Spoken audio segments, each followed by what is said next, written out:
¿Te imaginas tener que repetir la misma línea de código 100 veces a mano? No, gracias. Para eso existen los bucles.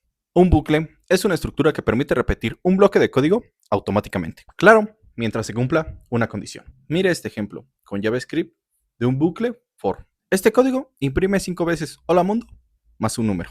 Te preguntarás por qué. Bueno, pues inicializamos el valor de i con 1. Le indicamos que se va a repetir mientras i sea menor o igual a 5. Y por último, le indicamos que ahí se le sume 1 en cada vuelta. Y de esta forma hacemos que el código itere 5 veces. Claro, también existen otros tipos de bucles. Tenemos el bucle while, que primero verifica la condición. Por ejemplo, en este hace exactamente lo mismo, pero primero separa la lógica de la condición. Pero ten cuidado, que si se te olvida actualizar tu variable o escribes mal una condición, puedes generarte un bucle infinito. Los bucles te ahorran tiempo. Tú les das una tarea y estos la realizan una y otra vez sin que se lo estés indicando. Espero este video los ayude. Nos vemos.